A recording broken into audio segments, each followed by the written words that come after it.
zara zavatra anankiroa amintsika zany androany a dia resaka hoe ina moa zany tantaran'io Jirama io sady ohatrany inona ny tantaran'ny Jirama dia inona no tokony ho ataon'ny malagasy amin'ny ilay enquête parlementaire mba tsy hamoana amin'anana azy be dia zaraiko anankiroa ilay izy amin'ity fandarana voalohany ity fotsiny dia hoe nationalisation et privatisation les histoires autour de la Jirama zay ngamba no hitondratsika azy ankehitriny zao zany dia vazabazabe ny olona hoe nationaliseo Jirama Jirama nge tokony hoe national fananam-panjakana tanteraka Jirama raha ny tokony ho izy fa misy olona ao voalaza tsy mazava iza ny tena tokony atao mazava aloha zany ny momba ny Jirama hatreto hoe lehibe ny zavatra tsy mazava amin'ny ao ambadiky ny Jirama fa ny zavatra tiatsika lazaina fotsiny dia na inona ho resahana dia hatreto ny filazana ofisialy dia Jirama dia fananam-panjakana. Jirama is a state owned enterprises.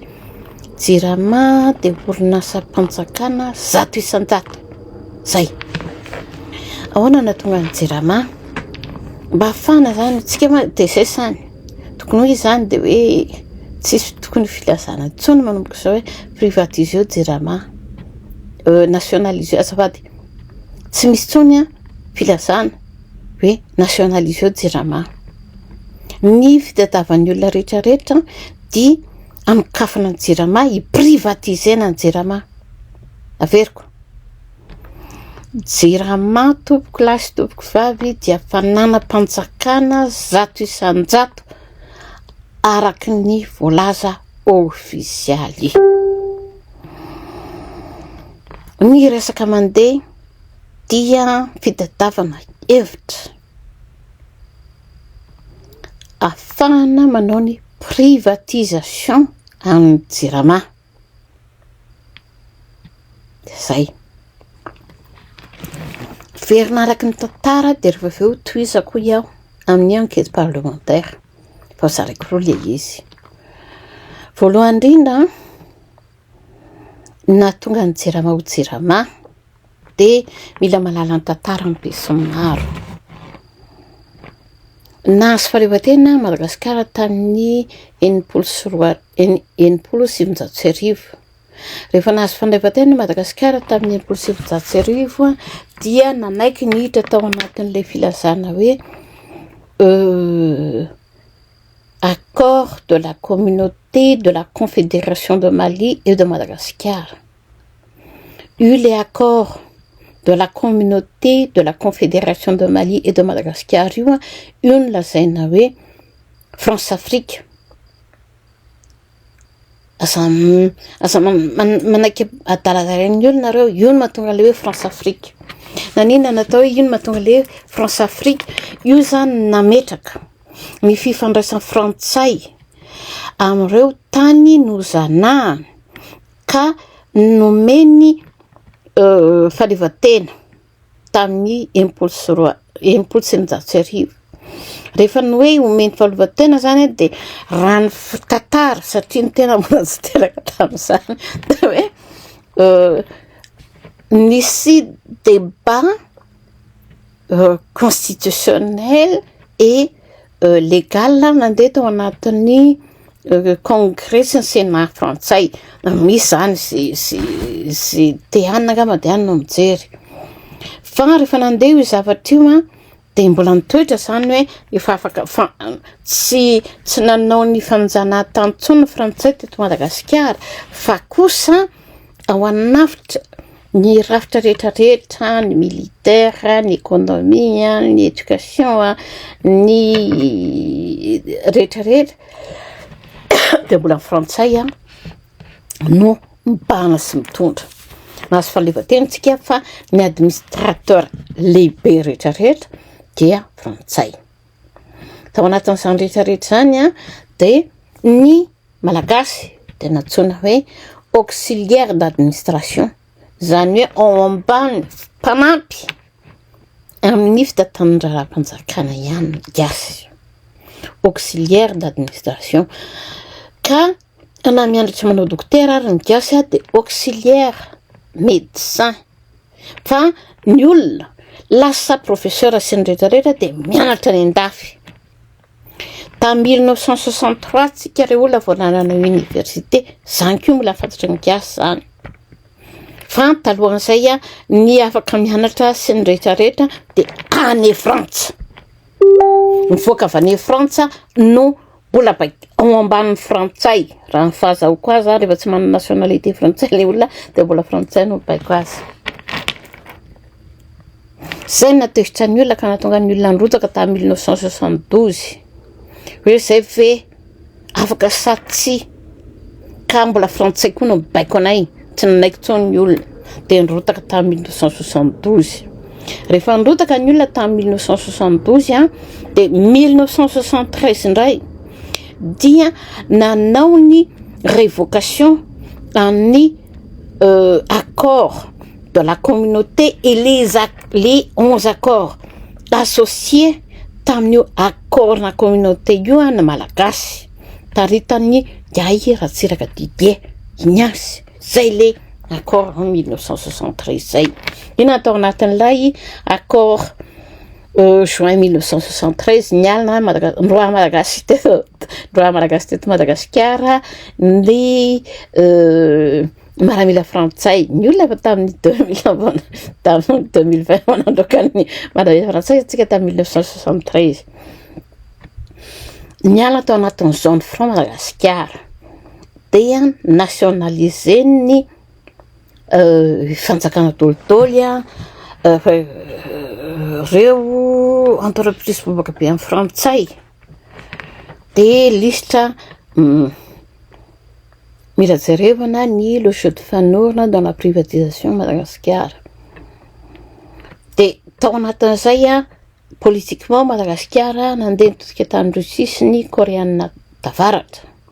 Rehefa nanao an'izay Madagasikara dia tratran'ny ankidy raha toe-karena sanction économique et politique.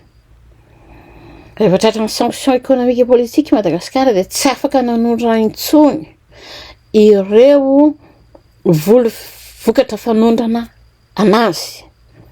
Taony ena Madagascar avait exporté dans 165 000 tonnes de viande de bœuf, 165 millions de kilogrammes de viande de bœuf, ka eritrereto $5 ny kilo tamin'izany, dia 4 millions 5 € ny kilo ana henan'omby tamin'izany, dia 165 millions de kilos fois 5, dia fa nisy any amin'ny 800 millions d'euros de revenus zany. Tsy afaka nanondra Madagasikara ny resaka kavazy, café, vanille, girofle. Tsy afaka nanondra Madagasikara ny cacao, cannelle, poivre. Tsy afaka nanondra Madagasikara ny élipienne, épices, litchia, produits naturels et produits forestiers. Dikan'izay rehetrarehetra zay. Tsy afaka nanondra Madagasikara vary, tsy afaka nanondraka Madagasikara ny voamaina izay nampalaza be anazy.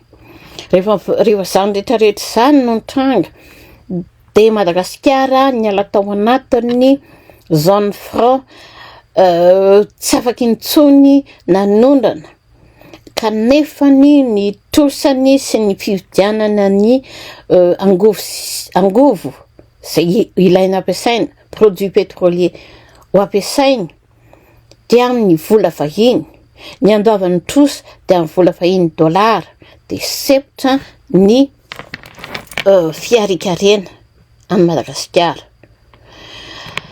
Tao anatin'ny 73 à 79 enina taona fito taona dia bakifirihatra ny firenena. Akoatra ny tsy fahaizana mitantana satria les auxiliaires d'administration tsy nanana any capacité d'administration son gouvernance zay nentin'ny frantsay teto Madagasikara de tsy nanana vola vahiny gasy ary tena nahantra de nahantra tao anatin'izany zay mba nalala efa taina mpavorisaina tena tamin'izany de nahantra be de milahatra mandahatra vato mandahatra sasea milahatra vary lasaka tao anatin'ny programme d'ajustement structurel miverina tamin'ny niala tsy nanambola tsony zany fanjakana fa banky frehatra de niverina tany amin'ny institution de Bretonnode ny 1982 folo taona taorian'ilay nationalisation folo taona taorian'ilay nialana tao anatin'ny zone franc folo taona tao anatin'ny androana frantsay ray manontolo de banque frehatra Madagasikara 1982 niverina tamin'ny institution de Bretonnode ka noho izany tsy maintsy nanaiky ny conditionnalité hiditra ao anatin'ny programme d'ajustement structurel rehefa miditra ao anatin'ny atao programme d'ajustement structurel de voalohany indrindra takina aminao ny dévaluation ny volanao dikany dévaluation re olona miteny tsotra de mazava be raha taloha ianao zany 1 kilogramme de produit azahoanao 1 euro 1 dollar dia terena ho farafakeliny no iao roa 2 kilos de produit pour 1 euro ou 1 dollar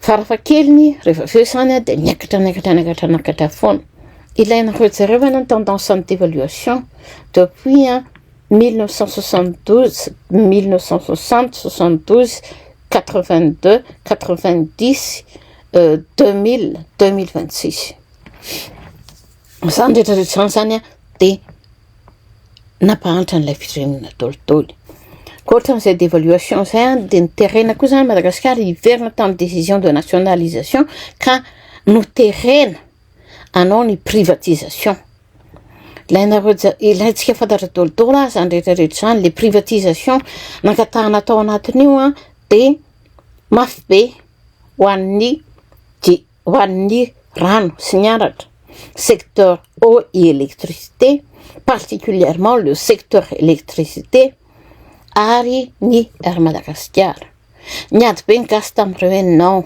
on veut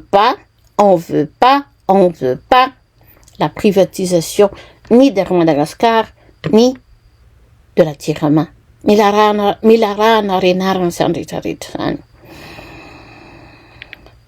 fa telo taorianan'izay verina amin'ny Tirama am'izay ary akony rehefa tsy nanaiky an'izay le privatisation amin'ny Tirama zay ny gasy de terena zany hoe ina zavatra ho ataonareo ao anatin'io zava-misy tokony fantatry ny gasy dia secteur électricité zany tamin'ny société d'eau et d'électricité de Madagascar de ny EDF no mamea consultant saray manontolo frantsay mamea consultant saray manontolo momba ny resaka hydroélectrique zany hoe EDF zany malala ny hydroélectrique bebe kokoa ngambany no Madagascar tamin'ny 1970 raha ny fantatra antsoratra dia 3500 mégawatts ny puissance hydroélectrique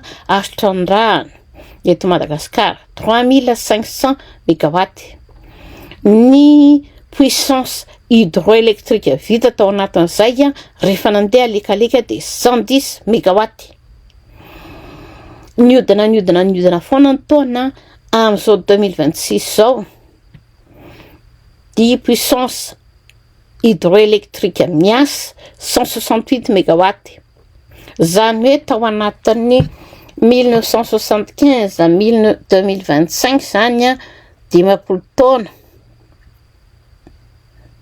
de tsy mihoatra ny 100 mégawatts akory ny puissance hydroélectrique ny tombo teto Madagasikara alevanareo saretsany zany kanefany a efa fantatra tamin'izay fa 3500 mégawatt ny puissance hydroélectrique estimé nataon'ny EDF 2002 zay fa teneniko foana ao anatin'ny document-ny ORE milaza fa 7800 mégawatt ny puissance hydroélectrique plus de 60 mégawatt.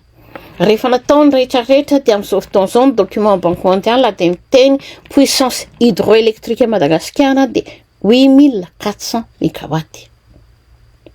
Fantaniny ho anareo, indrindra ho anareo une enquête parlementaire zany dia hoe comment cela se fait-il que depuis 1975 à 2025, 50 ans, si on avait augmenté les connaissances sur les puissances en matière hydroélectrique à Madagascar,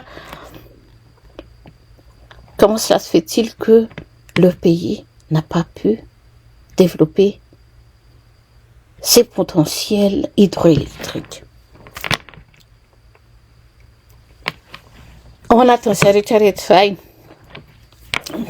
mbola nisy ny évaluation nataon'ny WWF momba ny resaka solaire, mbola nisy ny évaluation nataon'ny allemand momba ny resaka éolien, mbola nisy ny évaluation nataon'ny frantsay momba ny biomasse anaovana électricité. Manino zany rehetrarehetra any tsy isy mivoatra araka ny tokony ho izy. Fahatelo manarakarak'izay efa ela be ny fantatra fa ny gasy dia afa-tsy mahandro sakafo afa-tsy amin'ny biomasse, charbon sy kitay. Dia manino hatramin'izao a mbola tsisy solution durable ahafahan'ny malagasy miova amina angovo tsaratsara kokoa amin'ny fandrahoana sakafo. Zay rehetrarehetra zay zany dia mbola petraka ihany koa, petraka fotsiny le izy, petraka fotsiny fa maninona. Rehefa nanao amin'izao fotoana izao dia mivazavaza be ny malagasy hoe ataovy ny nationalisation ny jirama dia ohatrany tonga saina ihany zany ny tena hoe zay mahatonga anaovana an'ity fandaran'ity. Araka ny zava-misy sy ny lalàna sy ny voasoratra tsy fantatro izay any ambadika fa mizara fotsiny a la Jirama est une société d'État appartenant à 100% à l'État malagasy. Tao mitengasina sava tsara ny jiro sy rano malagasy tompoko dia fananam-panjakana 100 isan-jato. Ny lazanareo zany hoe nationaliseo Jirama, ny lazantsika hoe nationaliseo Jirama dia tsisy dikany. Efa ny fanjakana malagasy Jirama zavatra tokony hiditsika hevitra. Bon, rehefa tao anatin'ny aferiko ndray fandefa be dia be loatra le ajosoana be loatra le ajosoana anatin'le tabataba hoe nationaliseo Jirama. Aleo zay mahatonga le fandaharana zao. Fananam-panjakana 100 isan-jato Jirama. Ny zava-misy rehefa nanao nationalisation ny malagasy dia misy ny lazaina hoe réseau interconnecté, le misy misy an'le fil be miraikitra ireny zany dia misy ny atao centre autonome na hoe station isolée. Ny atao hoe centre autonome zany a dia ireo le centre tsy manana réseau interconnecté. Ohatra zao hoe réseau interrecto Antananarivo dia manome électricité mena atsimo mena avaratra hatrany Antsirabe. Dia ny réseau électricité de Fianarantsoa Tamatave dia ohatr'izay daholo. Dia ny gasy mila zany ny gasy malala izay zavatra izay. Ny fananan'ny Jirama dia ny réseau interconnecté ary ireo centre autonome na hoe station isolé ireo. Ny centre autonome zany de reny liany amin'le fivondronana tsy tena misy filanangeda be de centre iny ihany eo de tsy connecté le izy. 114 le centre nyfantatra taloha zao misy 124 anjirama daholo reo. Reo centre autonome reo a no taminandeha ny privatisation ka tsy nanekena malagasy ny privatisena ny Jirama dia namoahana lalàna 98 032 sy ny 98 029 ka nanaovana dérégulation ny secteur électricité. Rehefa nanao dérégulation ny secteur électricité zany de hoe Jirama de fa nanam-panjakana 100% fa ny tsy miankina ray amantolo de afaka misehatra ao anatin'ny resaka angovo siaratra kanefa ny tsy maintsy fanaraka ny Jirama satria Jirama ny tompon'ny réseau de distribution, Jirama ny tompon'ny réseau de transport et de distribution. Zany hoe fitaterana sy ny fitsinjarana ny électricité de mbola ny Jirama. Ndo atao mazava tsara ny fanazavana. De misy centre autonome zay noverinao hoe privatisena de tsy privatisena mihitsiny fa mbola ao anatin'ny Jirama ihany le izy. Ka io centre autonome reo zay mandeha amin'ny produits pétroliers de mbola mandeha amin'ny produits pétroliers fa tsy mazava intsony ao anatiny. Mila zany hoe tsy mazava ny ao anatiny de misy olona manatra groupe ao de miteny hoe ampiasao ny groupinay de mevoly zay zany zavatra atao. Donc Jirama nationalisé izy tamin'ny 1975 hatramin'ny 2026 zao de mbola voalaza. Mila rahana tsara satria le statut navoaka tamin'ny 2025 mbola tsy fantatra momba anazy. Mila rahanao iaho fa hatreto aloha raha ny zavatra voalaza dia fa nanam-panjakana 100% Jirama ka noho izany tsy afaka mitentsika hoe nationalisé Jirama de fa fanjakana.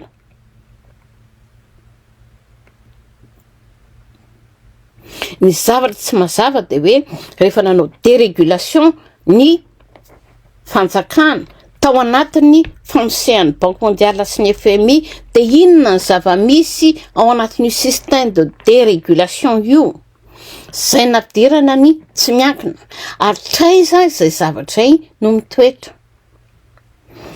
Ny privatisation zany tsy natao privatisena Jirama, tsy nanakeny zay ny gasy atreto fa ny dérégulation ny secteur énergie électricité kosa dia efa nitoetra. Rehefa nitoetra ny dérégulation any énergie électricité de nametraka ny fahafahany tsy miankina mamokatra angovo sy aratra zay ilaina fatarina. Ohatra Tozy Green mamokatra ho anazy. Mila zavatra be dehibe zany fantatry ny gasy ao anatin'izay rehetrarehetra zay.